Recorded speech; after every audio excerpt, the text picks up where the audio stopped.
Hi dear friends, welcome back to this class on English literature. Today we will be starting with 20th century English literature. So we have already discussed about other periods in English literature.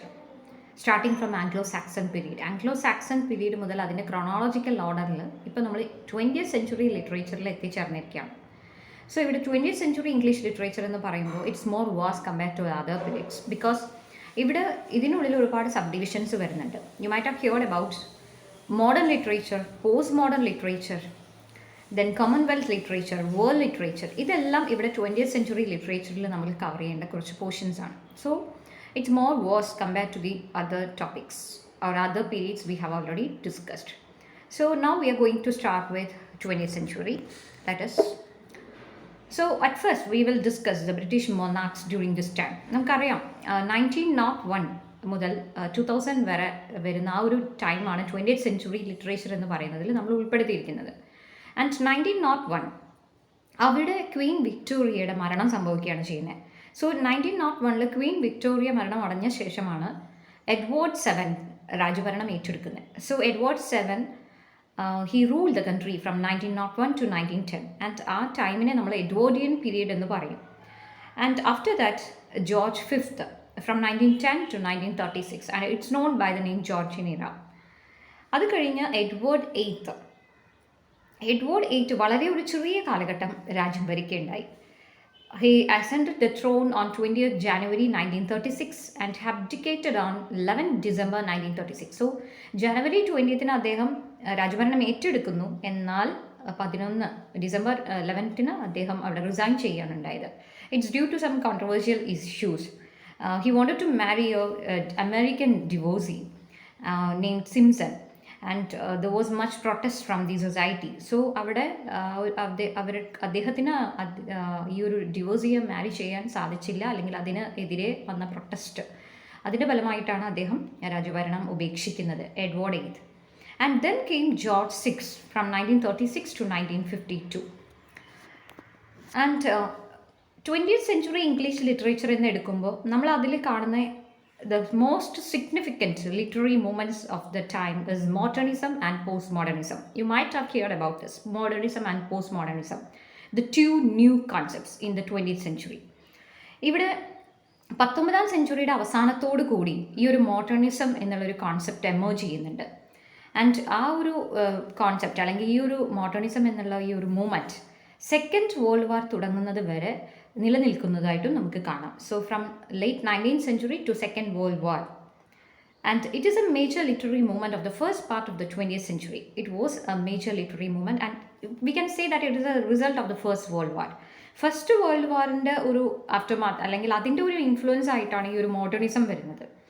അതുപോലെ തന്നെ post modernism എന്ന് പറയുന്നത് second world വാറിൻ്റെ ഒരു after effect, അല്ലെങ്കിൽ അതിൽ നിന്നും ആളുകൾക്ക് കിട്ടിയ ഒരു അനുഭവത്തിൻ്റെ വെളിച്ചത്തിലാണ് പോസ്റ്റ് മോഡേണിസം എന്നുള്ളൊരു കോൺസെപ്റ്റ് എമേർജ് ചെയ്തത് after second world war. And the term post modernism or post modern literature is use to describe certain tendencies is post world war second literature. So ഇവിടെ പോസ്റ്റ് മോഡേണിസം അല്ലെങ്കിൽ post modern ലിറ്ററേച്ചറിൽ നമുക്ക് കൂടുതലും കാണാൻ പറ്റുന്നത് ആ ഒരു സെക്കൻഡ് വേൾഡ് വാറിന് ശേഷം ആളുകൾക്കുണ്ടായ ആ ഒരു സ്തംഭനാവസ്ഥ, എല്ലാം നഷ്ടപ്പെട്ട് ഒരുപാട് ജീവൻ പൊലിഞ്ഞ് സ്വന്തവും ബന്ധവും എല്ലാം പോയി. സോ അവരെല്ലാം പോയ ഒരു അവസ്ഥയിൽ നിന്ന്, അല്ലെങ്കിൽ ആ ഒരു സ്തംഭിക്കപ്പെട്ട അവസ്ഥയിൽ നിന്നും വന്ന കുറച്ച് അനുഭവങ്ങളുടെ വെളിച്ചത്തിലാണ് ഇങ്ങനെ ഒരു പുതിയ കോൺസെപ്റ്റ് പോസ്റ്റ് മോഡേണിസം എമേർജ് ചെയ്യുന്നത്. സോ അവിടെ പല ടൈപ്പ് ഓഫ് പോയട്രി വരുന്നുണ്ട്, അല്ലെങ്കിൽ അവരുടെ ഒരു ചിന്ത എന്ന് പറയുന്നത് they think that life is meaningless, അല്ലെങ്കിൽ ഒരു നത്തിങ്നെസ് എന്നുള്ള ഒരു ഫീലിംഗ് ആണ് പോസ്റ്റ് മോഡേണിസത്തിൽ നമുക്ക് കൂടുതലായിട്ടും കാണാൻ പറ്റുന്നത്, നത്തിങ്നെസ് ഓർ മീനിങ്ലെസ്നെസ്. സോ അതുകൊണ്ട് തന്നെ അവർ കൂടുതലായിട്ടും they say or they view the society as absurd. അതിൻ്റെ ഭാഗമായിട്ടാണ് അബ്സേർഡ് ലിറ്ററേച്ചറിൻ്റെ ഒരു ഒറിജിനൊക്കെ നമുക്ക് പോസ്റ്റ് മോഡേൺ ലിറ്ററേച്ചറിൽ കാണുന്നത്. നമ്മളിത് ഡീറ്റെയിൽ ആയിട്ട് പിന്നീട് കാണുന്നതാണ്. സോ പോസ്റ്റ് മോഡേൺ ലിറ്ററേച്ചറിലേക്ക് അങ്ങനെയാണ് അബ്സേർഡ് ലിറ്ററേച്ചർ വരുന്നത്. അതുപോലെ തന്നെ അവിടെ why you need to work hard because we are not sure about our life. So if there is no surety in life, what is the need of working hard എന്നുള്ളൊരു question എല്ലാം ഇവിടെ ഈ ഒരു post modernism അല്ലെങ്കിൽ ആ ഒരു post modern ലിറ്ററേച്ചറിൽ emerge ചെയ്യുന്നത് കാണാം. And it's more related to post structuralism also. And you might have heard about postmodernism We will discuss it in detail afterwards. And we can say that it's also a reaction against modernism. മോഡേണിസത്തിനോട് against ആയിട്ടുള്ള അല്ലെങ്കിൽ അതിനെതിരെയുള്ള ഒരു reaction തന്നെയായിരുന്നു post modernism എന്ന് പറയുന്നത്. And the First World War from 1914 to 1918 and Second World War from 1939 to 1945. So ഈ first world war and second world വാർ ഇത് ലോകത്തെമ്പാടും ഉള്ള ആളുകളുടെ വ്യക്തികളുടെ ചിന്തയിലും ഭാവത്തിലും എല്ലാം ഒരുപാട് മാറ്റങ്ങളുണ്ടായി. അവിടെ സാംസ്കാരികവും അല്ലെങ്കിൽ സാമൂഹികവുമായിട്ടുള്ള മാറ്റങ്ങൾ മാത്രമല്ല ഉണ്ടായത്, സാമ്പത്തികവുമായ മാറ്റങ്ങൾ മാത്രമല്ല ഉണ്ടായത്, എല്ലാവരുടെയും മനസ്സിൽ തന്നെ ഒരുപാട് മാറ്റങ്ങൾ ഉണ്ടായി ഈ രണ്ട് വാർസും. സോ ഈ ഒരു വാറിൻ്റെ ഇമ്പാക്റ്റിൽ തന്നെയാണ് ഒരുപാട് മൂവ്മെൻറ്റ്സ് ഈ ടൈമിൽ എമേർജ് ചെയ്യുന്നതായിട്ട് നമുക്ക് കാണാൻ സാധിക്കുന്നത്. And now we are going to enter to the modern period. So at first we will be discussing about the modern period. ഈ മോഡേൺ പീരീഡിന് ശേഷമാണ് പിന്നെ നമ്മൾ പോസ്റ്റ് മോഡേൺ പീരീഡിനെ കുറിച്ചും പോസ്റ്റ് മോഡേൺ ലിറ്ററേച്ചറിനെ കുറിച്ചും കാണാൻ പോകുന്നത്. So at first we will discuss about the modern period in English literature. നേരത്തെ സൂചിപ്പിച്ചു 1901 ക്വീൻ വിക്ടോറിയ മരണമടഞ്ഞു. അതിനുശേഷമാണ് ആക്ച്വലി മോഡേൺ ഏജ് തുടങ്ങുന്നത്. So the end of Victorian era is a beginning of the modern age. ഇവിടെ നമ്മൾ 20th സെഞ്ച്വറിയിലെ ഈ ഒരു ഭാഗത്തെ നമ്മൾ മോഡേൺ ഏജ് എന്ന് പറയുന്നുണ്ടെങ്കിലും ദ ഫസ്റ്റ് മോഡേൺ ഏജ് എന്നായി പറയുന്നത് ദ ഏജ് ഓഫ് ചോസർ ആണ്. Age of Chaucer is considered as A first modern age. The first modern age നമുക്കറിയാം, മോഡേൺ എന്ന് പറയുമ്പോൾ പരമ്പരാഗതമായ ശൈലികളിൽ നിന്നും ചിന്തകളിൽ നിന്നും മാറ്റങ്ങൾ വരുമ്പോഴാണ് അവിടെ ഒരു ആധുനികത വരുന്നത്, മോഡേണിസം വരുന്നത്.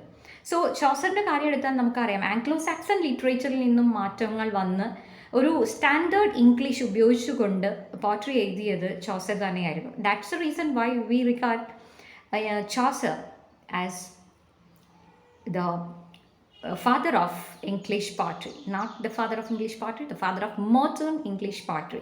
So അവിടെ ഫസ്റ്റ് മോഡേൺ ഏജ് എന്ന് ചോദിക്കുകയാണെങ്കിൽ that is the age of Chaucer എന്ന് ഇവിടെ ഓർമ്മപ്പെടുത്തുന്നു. And coming back to the 20th century literature about the modern age. ഇവിടെ 1901 സ്റ്റാർട്ട് ചെയ്യുന്ന ഈ ഒരു മോഡേൺ ഏജ് നേരത്തെ പറഞ്ഞതുപോലെ ക്വീൻ വിക്ടോറിയയുടെ മരണത്തിന് ശേഷമാണ് ഇവിടെ മോഡേൺ ഏജ് സ്റ്റാർട്ട് ചെയ്യുന്നത്. And the first half of the 20th century is very important in the history of English literature. ഇവിടെ നമുക്ക് മോഡേൺ ലിറ്ററേച്ചർ എടുക്കുകയാണെങ്കിലും നമുക്കിവിടെ ഇതിനെ early modern period and later modern periods അല്ലെങ്കിൽ 2 phases ആയിട്ട് നമുക്ക് കാണാം. And it marks a clear departure from the compromise and stability of the Victorian period. Victorian പീരീഡിലെ എല്ലാ ആളുകൾക്കും എത്രയും സ്റ്റേബിൾ ആയിരുന്നു പല റൂൾസ് ആൻഡ് റീഫോംസ്, ഒരുപാട് നല്ല അവകാശങ്ങളും അല്ലെങ്കിൽ ഒരുപാട് മനുഷ്യരുടെ റൈറ്റ്സും അവകാശത്തിനും മനുഷ്യർക്കും എല്ലാവർക്കും കുറേ ഇമ്പോർട്ടൻസ് കൊടുത്തുകൊണ്ടുള്ള ഒരു സമയം തന്നെയായിരുന്നു ക്വീൻ വിക്ടോറിയയുടേത്. സോ അവിടെ പല സമൂഹത്തിനും അതുപോലെ കുടുംബത്തിനും എല്ലാം നല്ല കെട്ടുറപ്പും വിശുദ്ധിയും ഉണ്ടായിരുന്നു. എന്നാൽ ഇതെല്ലാം ഈ ഒരു ക്വീൻ വിക്ടോറിയയുടെ മരണശേഷം ഇല്ലാതാവുകയാണ് ചെയ്യുന്നത്. And it is the literature of challenge and of the reconstruction of new values. So queen വിക്ടോറിയയുടെ മരണശേഷം ഇതിലെല്ലാം താറുമാറാകുന്നു.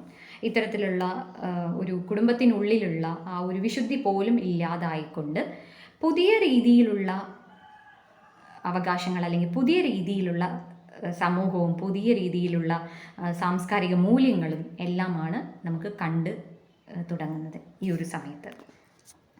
And we can say that the 20th century or the modern age is the age of disillusionment. Disillusionment means നിരാശ. ഒരു നിരാശയുടെ കാലഘട്ടം തന്നെയായിരുന്നു ഈ ഒരു മോഡേൺ ഏജ് എന്ന് പറയുന്നത്. And it is the age of machine. It's the age of innovations, the age of interrogations, the age of war and the age of disintegration. So actually നിരാശ എന്ന് പറയുന്നത് ഒരുപാട് മെഷീൻ അല്ലെങ്കിൽ ഇൻഡസ്ട്രിയൽ റവല്യൂഷൻ, വിക്ടോറിയൻ ഏജിൻ്റെ ലാസ്റ്റിൽ തന്നെ നമുക്കറിയാം അവിടെ industrial റവല്യൂഷനെല്ലാം start ചെയ്തു കഴിഞ്ഞു, ഒരുപാട് വ്യവസായശാലകളെല്ലാം തുടങ്ങിക്കഴിഞ്ഞിരുന്നു. സോ അത്തരത്തിലുള്ള മെഷീൻസ് അല്ലെങ്കിൽ പുതിയ കണ്ടുപിടുത്തങ്ങളും എല്ലാം ഉണ്ടായെങ്കിലും ഇതെല്ലാം നിരാശയിലേക്കാണ് മനുഷ്യനെ നയിച്ചത്. അതുപോലെ തന്നെ ഈ ഒരു മോഡേൺ ഏജിൻ്റെ മറ്റൊരു പ്രത്യേകത, it is a age of interrogations. Interrogations means questions. Every one was having one or another question without any answer. And it was also the age of war. So എല്ലാ സ്റ്റെബിലിറ്റിയും അവസാനിപ്പിച്ച ഒരു യുദ്ധത്തിലേക്കുള്ള ഒരു അല്ലെങ്കിൽ യുദ്ധത്തിൻ്റെ ഒരു സമയം തന്നെ ആയിരുന്നു ഈ ഒരു 20th സെഞ്ച്വറിയുടെ ഏർലി 20th സെഞ്ച്വറി എന്ന് പറയുന്നത്. And also the age of disintegration. So എല്ലാം തകർന്നു പോകുന്നതായിട്ടുള്ള ഒരു സമയമാണ് നമുക്കിവിടെ കാണാൻ പറ്റുന്നത്. The Victorian idea of permanency was replaced among the 20th century writers by the sense that nothing is fixed and final in the world. So Victorian ഏജിൽ അവർ കൊണ്ടു നടന്നിരുന്ന ആ ഒരു ഐഡിയ അല്ലെങ്കിൽ അവരുടെ ഒരു ഐഡിയോളജി എന്ന് പറയുന്നത് എവറിത്തിങ് ഇസ് പെർമനൻറ്റ് എന്നുള്ള രീതിയിലായിരുന്നു. എല്ലാത്തിനും അതിൻ്റേതായിട്ടുള്ള ഒരു സ്ഥായിയായിട്ടുള്ള അവസ്ഥ അല്ലെങ്കിൽ ഒരു സ്ഥിരത നൽകിയിരുന്നു. എന്നാൽ ഈ 20th century റൈറ്റേഴ്സിൽ കൊടുക്കുമ്പോൾ they said or they considered or they highlighted nothingness or meaninglessness of life. The Victorians believed in the sanctity of home life, but in 20th century the sentiments of family life declined. അതുപോലെ തന്നെ Victorian കാലഘട്ടത്തിൽ അല്ലെങ്കിൽ Queen Victoria ഭരണം നടത്തുന്ന ആ ഒരു സമയത്ത് കുടുംബത്തിലെല്ലാം അല്ലെങ്കിൽ ഒരു കുടുംബം എന്ന് പറയുമ്പോൾ അത് വളരെ വിശുദ്ധിയോടുകൂടിയും അത് പരിശുദ്ധിയോടുകൂടിയും മെയിൻറ്റെയിൻ ചെയ്തിരുന്നു. എന്നാൽ 20th century വരുമ്പോൾ there is no sentiments of family, it gets declined, അതെല്ലാം അവസാനിച്ചു പോയി. സോ അത്തരം ഒരു സെൻറ്റിമെൻറ്റ്സ് അല്ലെങ്കിൽ ബോൺഡ്സ്, റിലേഷൻഷിപ്സ് തമ്മിലുള്ള ആ ഒരു ബോൺഡ്സ്, അത് തമ്മിലുള്ള ഒരു വാല്യൂ, ഇതൊന്നും ഈ ഒരു 20th century കാണാൻ സാധിച്ചില്ല. Modernist literature has its beginning in the late 19th and early 20th century Europe and America. Modernism was a revolt against the conservative values of realism. So അതുവരെ കൊണ്ടുനിന്നിരുന്ന പരമ്പരാഗത ശൈലിയോടുള്ള ഒരു എതിർപ്പ് അല്ലെങ്കിൽ അതിനോടുള്ളൊരു പോരാട്ടം തന്നെയായിരുന്നു മോഡേണിസം എന്ന് പറയുന്നത്. So modernism it was actually a revolt against the conservative values which were followed. So അതുവരെ നിലനിന്നിരുന്ന ആ ഒരു കൺസർവേറ്റീവ് വാല്യൂസ് അല്ലെങ്കിൽ ആ പരമ്പരാഗത മൂല്യങ്ങളോടുള്ള ഒരു എതിർപ്പായിരുന്നു നമുക്ക് മോഡേണിസത്തിൽ കാണാൻ സാധിക്കുന്നത്. And modernism rejected the traditional Victorian and Edwardian framework of narrative description and rational exposition in poetry and prose. So ഈ ഒരു എതിർപ്പ് എന്ന് പറയുമ്പോൾ നമുക്ക് ഏത് ടൈപ്പ് ഓഫ് ആർട്ട് ഫോംസ് എടുത്തു കഴിഞ്ഞാലും ഇവിടെയെല്ലാം നമുക്ക് ഈ ഒരു മോഡേണിസം കാണാൻ സാധിക്കുന്നതാണ്. അതായത് ഈ ഒരു ലേറ്റ് 19th century മുതൽ എല്ലാ രീതിയിലുള്ള ഏതൊരു കല എടുത്തു കഴിയുകയാണെങ്കിലും അവിടെയെല്ലാം പരമ്പരാഗതമായി കൊണ്ടുനിന്നിരുന്ന ആ ഒരു ശൈലി അതിൽ നിന്നും വേറിട്ട് കൊണ്ട് ഒരു പുതിയ ശൈലി ഡെവലപ്പ് ചെയ്യാൻ, അത് മ്യൂസിക്കിലാണെങ്കിലും ആർട്ടിലാണെങ്കിലും ഡ്രാമയിലാണെങ്കിലും പെയിൻറ്റിങ്സിലാണെങ്കിലും എല്ലാത്തിലും പരമ്പരാഗത ശൈലിയിൽ നിന്നും വേറിട്ട് കൊണ്ട് അല്ലെങ്കിൽ മാറ്റങ്ങൾ സൃഷ്ടിച്ചുകൊണ്ട് ഒരു പുതിയ ശൈലി രൂപപ്പെടുത്തുന്നതായിട്ട് നമുക്ക് മോഡേണിസത്തിൽ കാണുന്നതാണ്. സോ ഇവിടെ പ്രോസ് പോയട്രി എല്ലാം എടുത്തു കഴിയുമ്പോഴും അതുവരെ കൊണ്ടുനിന്നിരുന്ന ആ ഒരു നറേറ്റീവ് സ്റ്റൈൽ അല്ലെങ്കിൽ ആ ഒരു റാഷണൽ സ്റ്റൈൽ ഓഫ് പോയട്രി അതിൽ നിന്നും വ്യത്യാസങ്ങൾ വരുത്താനാണ് മോഡേണിസം ശ്രമിച്ചത്. And Ezra Pound's maxim, to make it new is a new tag or it's a tag word of modernism. മോഡേണിസത്തിൻ്റെ ടാഗ് വേർഡ് എന്ന് പറയുന്നത് മേക്ക് ഇറ്റ് ന്യൂ എന്നുള്ളതായിരുന്നു. എസ്ട്രാ പൗണ്ട് ആണ് അത് കോൺട്രിബ്യൂട്ട് ചെയ്തത്. Sometimes it may be asked in exams. Ezra Pound's maxim make it new, that's tag word of modernism. നമുക്കറിയാലോ modern എന്നുള്ള word തന്നെ നമ്മൾ ഉപയോഗിക്കുന്നത്. മോഡേൺ ഡ്രസ്സ് എന്ന് പറയുമ്പോൾ പരമ്പരാഗതമായി ഉപയോഗിക്കുന്ന ഡ്രസ് മെറ്റീരിയൽസിൽ നിന്നും വേറിട്ട ഒരു ന്യൂ സ്റ്റൈൽ വരുമ്പോഴാണ് നമ്മളതിനെ മോഡേൺ ഡ്രസ്സ് എന്ന് പറയുന്നത്. ഇതേ രീതിയിൽ തന്നെ എന്തും പുതിയതാക്കുമ്പോൾ മേക്ക് ഇറ്റ് ന്യൂ, ഏത് കാര്യത്തെയും പെയിൻറ്റിംഗ് ആണെങ്കിലും പ്രോസ് ആണെങ്കിലും ഡ്രാമയാണെങ്കിലും ആർട്ട്, ഏത് തരത്തിലുള്ള ആർട്ട് ഫോംസ് ആണെങ്കിലും അതിലെല്ലാം ഒരു പുതിയ സ്റ്റൈൽ കൊണ്ടുവരികയാണെങ്കിൽ അത് മോഡേണിസം എന്നതായി അവിടെ കണ്ടു കഴിഞ്ഞു. That's A reason they use the tag word make it new. And many events contributed to the concept of modern which are given below. So ഇത്തരം ഒരു മോഡേണിസം അല്ലെങ്കിൽ ഈ ഒരു മോഡേൺ കോൺസെപ്റ്റ് എമേർജ് ചെയ്യാൻ ഒരുപാട് കാരണങ്ങളുണ്ട്.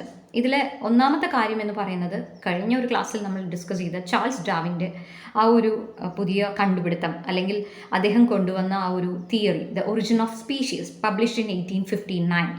സോ ആ ഒരു ബുക്കിലൂടെ evolution, the theory of evolution, അതിനെക്കുറിച്ച് ആളുകൾ മനസ്സിലാക്കുകയും അവിടെയുള്ള ആളുകളുടെ ആ ഒരു ചിന്ത മാറി പുതിയ ചിന്തയിലേക്ക് അല്ലെങ്കിൽ കുറച്ചുകൂടി സയൻറ്റിഫിക് ഔട്ട്ലുക്ക് ആളുകൾക്ക് വരാൻ ഈ ഒരു ബുക്ക് കൊണ്ട് സാധിച്ചു എന്നുള്ളത് തന്നെയാണ്. So it brought out A new world outlook especially among religious community. So പലതരത്തിലുള്ള ഫെയ്ത്ത് അല്ലെങ്കിൽ ബിലീഫ്സ് അതിൽ നിന്നും കോൺട്രഡിക്ടറി ആയിട്ടുള്ള ഒരു തീമായിരുന്നു ഈ ഒരു തിയറിയിൽ ഡിസ്കസ് ചെയ്തിരുന്നത്. സോ അത്തരത്തിലുള്ള കുറേ റിലീജിയസ് കമ്മ്യൂണിറ്റീസ് അല്ലെങ്കിൽ കുറേ ആളുകളുടെ ഒരു പെർസ്പെക്റ്റീവ് അല്ലെങ്കിൽ അവരുടെ ഒരു ചിന്തയ്ക്ക് തന്നെ മാറ്റങ്ങൾ വരുത്തിയ ഒരു ബുക്കായിരുന്നു ചാൾസ് ഡാർവിൻ്റെ ഒറിജിൻ ഓഫ് സ്പീഷീസ് എന്ന് പറയുന്നത്.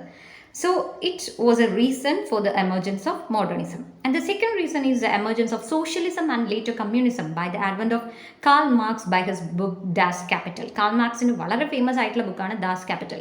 സോ ആ ഒരു ബുക്കിലൂടെയാണ് കൂടുതലായും ആളുകൾ കമ്മ്യൂണിസം അല്ലെങ്കിൽ സോഷ്യലിസം എന്നുള്ള ഈ കോൺസെപ്റ്റ്സിനെ കുറിച്ച് മനസ്സിലാക്കുന്നത്. സോ ഇത്തരത്തിലുള്ള രണ്ട് കോൺസെപ്റ്റ്, സോഷ്യലിസം, കമ്മ്യൂണിസം, ഈ ഒരു കോൺസെപ്റ്റ് മനസ്സിലാക്കിയതും ഇങ്ങനെ ഒരു ചിന്താഗതി അല്ലെങ്കിൽ പരമ്പരാഗതമായ ശൈലികളിൽ അവസാനിപ്പിച്ചുകൊണ്ട് ഒരു പുതിയ ശൈലി, ഒരു എക്സ്പെരിമെൻറ്റേഷൻ സ്റ്റൈൽ തുടങ്ങാൻ ആളുകൾക്ക് പ്രചോദനം നൽകുന്നതായിരുന്നു. And the third reason is the appearance of Sigmund Freud and the psychoanalysis theory influence the age a lot. You might have heard about the great psychologist Sigmund Freud. അദ്ദേഹത്തിൻ്റെ വളരെ famous ആയിട്ടുള്ള dream analysis അതുപോലെ psycho analysis theory, ഇതെല്ലാം ആ സമയത്തെ ആളുകളെ ഒരുപാട് inspire ചെയ്തു. അല്ലെങ്കിൽ സിഗ്മണ്ട് ഫ്രോയിഡ് അദ്ദേഹത്തിൻ്റെ ആ ഒരു ബുക്കിൽ അദ്ദേഹം പറയുന്നുണ്ട് മനുഷ്യൻ്റെ 2 തലങ്ങളെക്കുറിച്ച്, ബോധതലവും അബോധതലത്തെക്കുറിച്ചും. സോ അവിടെ ഒരു ഡ്രീം അനാലിസിസ്, ഡ്രീംസ് എന്ന് പറയുമ്പോൾ അത് അബോധതലത്തിലും, എന്നാൽ നമ്മൾ ഉണർന്നിരിക്കുന്ന സമയത്തുള്ള ഒരു കോൺഷ്യസ്നെസ്സിനെ കുറിച്ചും എല്ലാം സിഗ്മണ്ട് ഫ്രോയിഡ് അദ്ദേഹത്തിൻ്റെ ആ തിയറിയിൽ വളരെ വിശദമായിട്ട് പറയുന്നുണ്ട്. സോ ഈ ഒരു തിയറി ഇതുപോലെ വരുന്ന സമയത്ത് ആളുകളുടെ മനസ്സിൽ മനുഷ്യൻ്റെ ഉള്ളിലുള്ള ചിന്തകളെക്കുറിച്ചോ അല്ലെങ്കിൽ അവൻ്റെ ഇത്തരത്തിലുള്ള ഹൈഡ് ചെയ്തിരിക്കുന്ന മറ്റുള്ളവർക്ക് കാണാൻ സാധിക്കാത്ത അവൻ്റെ അൺകോൺഷ്യസ് ആയിട്ടുള്ള ആ ഒരു സൈഡിനെ കുറിച്ച് കൂടി കൂടുതൽ ചിന്തിക്കാൻ ആളുകളെ പ്രേരിപ്പിച്ചു. അതുകൊണ്ട് തന്നെയാണ് അവിടെ ഒരു മോഡേണിസം ഉള്ളതെന്നൊരു കോൺസെപ്റ്റ് വരുന്നതും അതിനുശേഷം പിന്നീട് നമുക്ക് ലിറ്ററേച്ചറിൽ അത്തരം ഈ ഒരു സൈക്കോ അനാലിസിസ് അല്ലെങ്കിൽ അത്തരം സൈക്കോളജിക്കൽ നോവൽസ്, സൈക്കോളജിക്കൽ ഡ്രാമാസ് എമോജ് ചെയ്യുന്നതായിട്ട് നമുക്ക് കാണാൻ സാധിക്കുന്നത്. And the fourth reason is Albert Einstein's theory of relativity combined with quantum theory. So quantum theory അതുപോലെ theory of relativity ഇത്തരത്തിലുള്ള സയൻറ്റിഫിക് ഇന്നോവേഷൻസ് അല്ലെങ്കിൽ ഇത്തരത്തിലുള്ള പുതിയ കണ്ടുപിടുത്തങ്ങളും ഈ ഒരു മോഡേണിസം എന്നുള്ള കോൺസെപ്റ്റിലേക്ക് നയിക്കുന്നതായിരുന്നു. And the another reason or the major reason is a world war, the first world war which starts from 1914 to 1918. So ആ ഒരു യുദ്ധം കൊണ്ടുവന്ന ഒരു അരക്ഷിതാവസ്ഥയും ഇത്തരത്തിലുള്ള ഒരു മോഡേണിസം എന്നുള്ളൊരു പുതിയ കോൺസെപ്റ്റ് ഉത്ഭവിക്കാൻ കാരണമായി. So here we have discuss the main events that contributed to the concept of modernism. Charles ഡാർവിൻ്റെ ഒറിജിൻ ഓഫ് സ്പീഷീസ്, അതുപോലെ കാൾ മാർക്സ് കൊണ്ടുവന്ന പുതിയ concept socialism and communism, then Sigmund Freud's psychoanalysis theory about unconsciousness, then about Einstein's theory of relativity and quantum theory, and the major reason is the First World War. And now we will see the features of the modern age. ഈ ഒരു modern പീരീഡിൻ്റെ പ്രത്യേകതകൾ. New trends emerge in all disciplines such as painting, music, art, science and literature. നേരത്തെ പറഞ്ഞതുപോലെ തന്നെ ഇവിടെ modernism എന്ന് പറയുമ്പോൾ അത് ലിറ്ററേച്ചർ, സാഹിത്യത്തിൽ മാത്രമല്ല എല്ലാ രീതിയിലുള്ള കലാരൂപങ്ങളിലും അല്ലെങ്കിൽ ആർട്ടിൻ്റെ എല്ലാ ഫോംസിലും നമുക്ക് കാണാൻ സാധിക്കും. പെയിൻറ്റിങ്ങിലാണെങ്കിലും മ്യൂസിക്കിലാണെങ്കിലും സയൻസിലാണെങ്കിലും എല്ലാ രീതിയിലും ഒരു പുതിയ ട്രെൻഡ്, ഒരു റീഫോർമേഷൻ തുടങ്ങുന്നതായിട്ട് നമുക്ക് കാണാം. Traditional tools and techniques and notions were rejected and new approaches and ideas are emerged. So അതുവരെ പരമ്പരാഗതമായി ഉപയോഗിച്ചു കൊണ്ടിരുന്ന ശൈലിയും അല്ലെങ്കിൽ ടൂൾസ്, ആ ടെക്നിക്സ് ഇതെല്ലാം ഉപേക്ഷിച്ചുകൊണ്ട് ഒരു പുതിയ രീതിയിലുള്ള സമ്പ്രദായങ്ങൾ അഡോപ്റ്റ് ചെയ്യുന്ന ഒരു സമയം കൂടിയായിരുന്നു മോഡേണിസം എന്ന് പറയുന്നത്. And it was totally against the Victorian and romantic poetry. So ഇതിന് മുന്നേ നിലനിന്നിരുന്ന അല്ലെങ്കിൽ അതുവരെ അവർ കൊണ്ടുവന്നിരുന്ന വിക്ടോറിയൻ സ്റ്റൈൽ ഓഫ് പോയട്രി അല്ലെങ്കിൽ റൊമാൻറ്റിക് സ്റ്റൈൽ ഓഫ് പോയട്രി അതിനെല്ലാം എതിർത്തുകൊണ്ട് അല്ലെങ്കിൽ അതിനെല്ലാം മാറ്റങ്ങൾ വരുത്തിക്കൊണ്ട് ഒരു പുതിയ സ്റ്റൈൽ, ഒരു ഇന്നവേറ്റീവ് ടെക്നിക്ക് ഉപയോഗിച്ചു കൊണ്ടായിരുന്നു മോഡേണിസ്റ്റ് അല്ലെങ്കിൽ മോഡേൺ ലിറ്ററേച്ചറിൽ പുതിയ കാര്യങ്ങൾ, പുതിയ ലിറ്റററി ഫോംസ് എല്ലാം എമേർജ് ചെയ്തത്. And the disappearance of religious faith, that is another thing. So ഇവിടെ കൂടുതലായിട്ടും ആ ഒരു റിലീജിയസ് ഫെയ്ത്ത് അല്ലെങ്കിൽ മതപരമായിട്ടുള്ള വിശ്വാസങ്ങൾക്ക് പോലും മാറ്റങ്ങൾ വരുന്നതായിട്ട് നമുക്ക് ഈ ഒരു കാലഘട്ടത്തിൽ കാണാൻ സാധിക്കും. And the regular metre have been discarded. അതുവരെ ഉപയോഗിച്ചിരുന്ന സ്റ്റാൻഡേർഡ് മീറ്റർ അല്ലെങ്കിൽ പ്രോസിലും പോയട്രിയിലും ഉപയോഗിച്ചിരുന്ന റെഗുലർ മീറ്റർ ഫോംസ് എല്ലാം മാറി. And no regular rhyming scheme. അതുവരെ ഉപയോഗിച്ചിരുന്ന റൈമിംഗ് സ്കീമിൽ വരുന്ന മാറ്റങ്ങൾ, juxtaposition of ideas and use of free verse. So free verse ഉപയോഗിച്ചുകൊണ്ട് പിന്നീട് പുതിയ റൈറ്റിങ്സ്, പുതിയ രീതിയിൽ പുതിയ ടെക്നിക്സ് ഉപയോഗിച്ചുകൊണ്ട് എക്സ്പെരിമെൻ്റൽ ടെക്നിക്സ് അല്ലെങ്കിൽ എക്സ്പെരിമെൻറ്റേഷൻ നടത്തിയതിന് ശേഷം പുതിയ ലിറ്റററി ഫോംസ് ഉത്ഭവിക്കാൻ ഈ ഒരു സമയം തുടക്കം കുറിച്ചു. And now we will discuss the characteristics of the modern age. What are the characteristics? First of all, we already said that it was an age of interrogation, that is interrogation and anxiety. The 20th century is known as the age of interrogation and anxiety. In this century, the scientific revolution shook man's faith in the authority of religion and church. So ഇവിടെ ശാസ്ത്രം അല്ലെങ്കിൽ ശാസ്ത്രത്തിൻ്റെ ഫലമായി ഒരുപാട് പുതിയ കാര്യങ്ങൾ അല്ലെങ്കിൽ പുതിയ വ്യവസായശാലകളും പുതിയതായ പല കാര്യങ്ങളും ഉത്ഭവിക്കുമ്പോൾ ആക്ച്വലി മനുഷ്യൻ അവൻ്റെ മതത്തിലുണ്ടായിരുന്ന വിശ്വാസം അല്ലെങ്കിൽ അവൻ അതുവരെ നിലനിന്നിരുന്ന പല കാര്യങ്ങളും അവൻ കൈവിട്ടുപോയി. The social, moral, political and economic scenario was changing fast. So എല്ലാ രീതിയിലും നമുക്ക് മാറ്റങ്ങൾ ഇവിടെ കാണാം. സാമൂഹികമായും സാൻമാർഗികമായ കാര്യങ്ങളിലും ദെൻ എക്കണോമിക് സെനാറിയോ, സാമ്പത്തികമായ കാര്യങ്ങളിലുമെല്ലാം മാറ്റങ്ങൾ വന്ന ഒരു സമയമായിരുന്നു ഇത്. People were not ready to accept anything without testing it on the touchstone of reason. So ഒരു കാര്യവും മറ്റുള്ളവർ പറയുന്ന രീതിയിൽ അല്ലെങ്കിൽ പറഞ്ഞ ഉടനെ വിശ്വസിക്കുന്ന ഒരു രീതിയിലായിരുന്നില്ല. എല്ലാത്തിനും അതിൻ്റേതായിട്ടുള്ള തെളിവ് അല്ലെങ്കിൽ ഒരു ശരിയായിട്ടുള്ള ഒരു touch stone of reason means അതിനെ കറക്റ്റ് യുക്തിയുക്തമായി മാത്രമേ എല്ലാ കാര്യങ്ങളും അവൻ ശരിയാണെന്ന് സ്വീകരിച്ചിരുന്നുള്ളൂ. Modern industrial and technical progress gave birth to the spirit of competition, and it increased frustration, anxiety, and cynicism. The literature of this period reflects all these tendencies. So ഇവിടെ ഈ ഒരു സമയത്തുണ്ടായിരുന്ന സാങ്കേതിക വികാസവും അതുപോലെ വ്യാവസായിക വികസനവും എല്ലാം ആളുകൾ തമ്മിലൊരു മത്സര ബുദ്ധി ഉണ്ടാക്കുകയാണ് ഉണ്ടായത്. And as a result we can just guess the frustration and the anxiety. So ഇതിൻ്റെ ഫലമായിട്ട് ആളുകൾക്ക് വളരെയധികം they become anxious and cynicism means അപകർഷതാബോധം. സോ ഇത്തരത്തിലുള്ള കുറേ ഫീച്ചേഴ്സാണ് ഈ ഒരു പീരീഡിൻ്റെ മറ്റു പ്രത്യേകതകൾ. And the next comes art for life sake. So late 19th സെഞ്ച്വറിയിൽ നമ്മൾ ഓൾറെഡി ഡിസ്കസ് ചെയ്തിട്ടുണ്ടായിരുന്നു എസ്തെറ്റിക് മൂവ്മെൻറ്റിനെ കുറിച്ച്. അവിടെ എസ്തെറ്റിക് മൂവ്മെൻറ്റിൻ്റെ അവരുടെ ഒരു അവർ കൊണ്ടുവരുന്ന ഒരു ഐഡിയോളജി എന്ന് പറയുന്നത് ആർട്ട് ഫോർ ആർട്ട് സേക്ക് എന്നുള്ളതായിരുന്നു aesthetic movement. But here it gets changed, art for life sake എന്നായി മാറുകയാണ്. സോ ഇവിടെ കല എന്ന് പറയുമ്പോൾ ജീവിതത്തിന് വേണ്ടി അല്ലെങ്കിൽ ജീവിതവുമായിട്ട് റിലേറ്റ് ചെയ്തിട്ടുള്ള കലാരൂപങ്ങളാണ് ഇവിടെ കൂടുതലായിട്ട് എമേർജ് ചെയ്യുന്നതായിട്ട് നമുക്ക് കാണുന്നത്. In the modern age the doctrine of art for art sake was rejected. So ആ ഒരു എസ്തെറ്റിക് മൂവ്മെൻറ്റ് കൊണ്ടുവന്ന ആ ഒരു doctrine art for art sake എന്നുള്ളതിനെ ഉപേക്ഷിച്ച് അല്ലെങ്കിൽ അതിനെ കളഞ്ഞുകൊണ്ട് ഒരു പുതിയ ഡോക്ട്രീൻ, ഒരു പുതിയ ഐഡിയോളജി അവർ സ്വീകരിക്കുകയാണ് ഉണ്ടായത്, art for life sake. And in this field the contribution of Bernard Shaw, H G. Wells and Kipling is memorable. And now comes the third one, growing interest in the poor and working classes. The beginning of 20th century marked the end of the supremacy of the middle classes. The poor were no more helpless creatures. They posed a great challenge to the social conscience. They became the raw material of realistic novel and drama. Thus, this age shows the growing interest of people in the poor and the working classes. So, ഇതിന് മുന്നേ ഉള്ള കാലഘട്ടം വരെ നമുക്കറിയാം the higher class people അവരായിരുന്നു, upper class people അല്ലെങ്കിൽ higher class people ആയിരുന്നു, അവരായിരുന്നു കൂടുതലായിട്ടും സുപ്രീം അല്ലെങ്കിൽ അവരായിരുന്നു ദേ വർ ദ അതോറിറ്റേറിയൻസ്. സോ അവരായിരുന്നു എല്ലാ കാര്യങ്ങളും കൊണ്ട് നടന്നിരുന്നത്. And the poor were just silent creatures. പക്ഷേ ഇവിടെ വരുമ്പോൾ കാര്യങ്ങളെല്ലാം മാറുന്നുണ്ട്. The poor were no more helpless creatures. They posed a great challenge. അവർ തന്നെ അവരുടേതായിട്ടുള്ള അല്ലെങ്കിൽ അവരുടെ അനുഭവങ്ങളിൽ നിന്നും പുതിയ നോവൽസും ഡ്രാമയും എല്ലാം ഉത്ഭവിക്കുന്നതായിട്ട് നമുക്ക് കാണാം. സോ ഇവിടെ വർക്കിംഗ് ക്ലാസ് അല്ലെങ്കിൽ പുവർ ക്ലാസ് പീപ്പിൾ എന്ന് പറയുമ്പോൾ അവർ സൈലൻ്റ് ആയിട്ട് ഇരിക്കുകയല്ല ചെയ്യുന്നത്. അവരവരുടെ വിഷമങ്ങളും അവരുടെ മിസറീസ് അവരുടെ സങ്കടങ്ങളെക്കുറിച്ച് എല്ലാം ഓരോ രീതിയിലുള്ള റൈറ്റിങ്സിലൂടെ പുറത്തേക്ക് കൊണ്ടുവരികയാണ് ചെയ്യുന്നത്. And the next comes the impact of socio economic conditions on literature. നമുക്കറിയാം ഈ ഒരു സമയത്ത് വേൾഡ് വാർ എല്ലാം വന്ന സമയത്ത്, ഫസ്റ്റ് വേൾഡ് വാർ എല്ലാം നടക്കുന്ന സമയത്ത് ഒരുപാട് സാമൂഹികവും സാമ്പത്തികവുമായിട്ടുള്ള മാറ്റങ്ങൾ വരുന്നുണ്ട്. And the rapid industrial development change social and economic scenario. അതുമാത്രമല്ല വാർ മാത്രമല്ല ഒരു ഇൻഡസ്ട്രിയൽ ഡെവലപ്മെൻറ്റ് അല്ലെങ്കിൽ ആ ഒരു വ്യാവസായിക വിപ്ലവത്തിന് ശേഷം തന്നെ ഒരുപാട് മാറ്റങ്ങൾ വന്നു കഴിഞ്ഞിരുന്നു. So the landed aristocracy and agricultural labourers were in great trouble. നമുക്കറിയാം ആ ഒരു പ്രഭുവർഗത്തിൻ്റെ കയ്യിൽ നിന്നിരുന്ന ആ ഒരു ഭൂമിയും അതുപോലെ അഗ്രികൾച്ചറൽ ലേബറേഴ്സ് സാധാരണ ആളുകൾ അവിടെ പണിയെടുക്കുന്ന ആളുകളുമായിട്ടായിരുന്നു നമുക്ക് പണ്ട് കാലങ്ങളിൽ കണ്ടു കഴിഞ്ഞിരുന്നത്. So they were in great trouble. Young villages began to migrate to industrial town. So as a result of industrialisation അല്ലെങ്കിൽ അർബനൈസേഷൻ എന്നുള്ളൊരു പ്രോസസ്സിലൂടെ വില്ലേജിൽ താമസിച്ചിരുന്ന പലരും പിന്നീട് ഇൻഡസ്ട്രിയൽ ടൗൺസിലേക്ക് മാറുന്നതായിട്ട് നമുക്കിവിടെ കാണാം. And the urbanization changed the pattern of social relationship. അതിൻ്റെ ഭാഗമായിട്ട് തന്നെ ഇവിടെ ഒരു സോഷ്യൽ റിലേഷൻഷിപ്പിൽ തന്നെ ഒരുപാട് മാറ്റങ്ങൾ വരുന്നുണ്ട്. സോ കീഴ്ജാതിക്കാർ ഉന്നത അല്ലെങ്കിൽ ഹൈ ക്ലാസ് ആളുകളുടെ അടിമകളായി പണിയെടുക്കുന്ന ആ ഒരു സമ്പ്രദായത്തിൽ നിന്നും കുറച്ച് മാറ്റങ്ങൾ ഇവിടെ നമുക്ക് ഈ ഒരു സമയത്ത് കാണാൻ സാധിക്കുന്നതാണ്.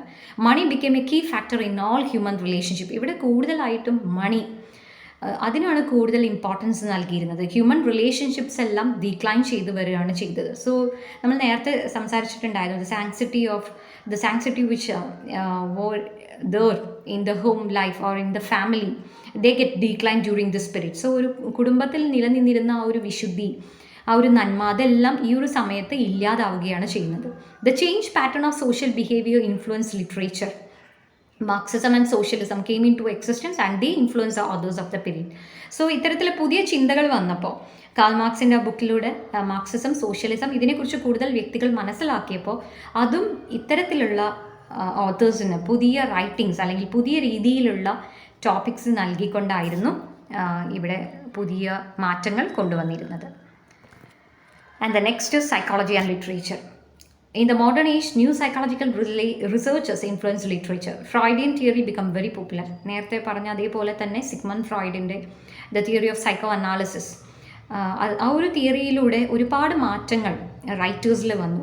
അതായത് അവർ ഫിസിക്കൽ നേച്ചർ മാത്രം നോക്കിക്കൊണ്ടല്ല മനുഷ്യൻ്റെ ഇമോഷൻസ് അല്ലെങ്കിൽ അവൻ്റെ അൺകോൺഷ്യസ്നെസ്, ആ ഒരു അൺകോൺഷ്യസ്നെസ്സിന് കൂടുതൽ തൂക്കം കൊടുത്തുകൊണ്ട് പല റൈറ്റിങ്സും പുറത്തേക്ക് വരാൻ അതൊരു സാഹചര്യം ഒരുക്കാണ് ഉണ്ടായത്. The rational view sex relationship was evolve. D H ലോറൻസിൻ്റെ നോവൽസ് നമുക്ക് എടുക്കുമ്പോൾ നമുക്കറിയാം ഒരുപാട് കോൺട്രവേഴ്സിയൽ ആയിട്ടുള്ള കുറേ നോവൽസ് ഉണ്ട്. So such sex relationship which was evolved in D.H. Lawrence, then Virginia Woolf and many others were influenced by new researchers in psychology and sex. So കൂടുതൽ emotional ആസ്പെക്ട്സിലേക്ക് അല്ലെങ്കിൽ കൂടുതൽ മനുഷ്യൻ്റെ ഉള്ളിലേക്ക് ഇറങ്ങി ചെന്നുകൊണ്ടുള്ള കുറേ റൈറ്റിങ്സ് ഈ ഒരു സമയത്ത് പുറത്തേക്ക് വന്നു. And the influence of radio and cinema is the other one. In the modern age, radio and cinema showed great impact on literature. The radio brought literature into the home. It opened an entirely new field for authors. Cinema also played an important role. The invention of locomotive and telegraph, rapid and cheap intercommunication resulted in an intellectual revolution. And printing was multiplied and cheapened. So, ഇവിടെ വരുമ്പോൾ radio, cinema എന്നുള്ള ഈ ഒരു മാധ്യമങ്ങൾ വരുന്നത് വഴി കൂടുതൽ ആളുകളിലേക്ക് ഇത്തരം ലിറ്ററേച്ചർ അല്ലെങ്കിൽ സാഹിത്യങ്ങളും കൃതികളും സാധാരണക്കാർക്ക് പോലും എത്തുന്ന രീതിയിലേക്കായി. സോ അവരുടെ വീടുകളിൽ ഇരുന്നു കൊണ്ട് ഇത്തരം പുതിയ ലിറ്ററേച്ചർ അല്ലെങ്കിൽ പുതിയ കോൺസെപ്റ്റ്സിനെ കുറിച്ച് കൂടുതൽ ആളുകൾ മനസ്സിലാക്കാൻ തുടങ്ങി. അതുകൊണ്ട് തന്നെ അവിടെ ഒരു ഇൻ്റലക്ച്വൽ റവല്യൂഷൻ അല്ലെങ്കിൽ ഒരു എല്ലാ ആളുകൾക്കും തന്നെ കുറേ വൈജ്ഞാനിക വികാസത്തിന് തന്നെ കാരണമൊരുക്കുന്ന ഒരു കാലം കൂടിയായിരുന്നു ഈ ഒരു മോഡേൺ ഏജ് എന്ന് പറയുന്നത്. And we know the printing was multiplied and gets cheapened. അത് കൂടുതൽ എല്ലായിടത്തും ലഭ്യമായി തുടങ്ങി. അതുകൊണ്ട് തന്നെ അത് വളരെ ഒരു ചീപ്പൻഡ് ഒരു പ്രോസസ്സായിട്ടും മാറി.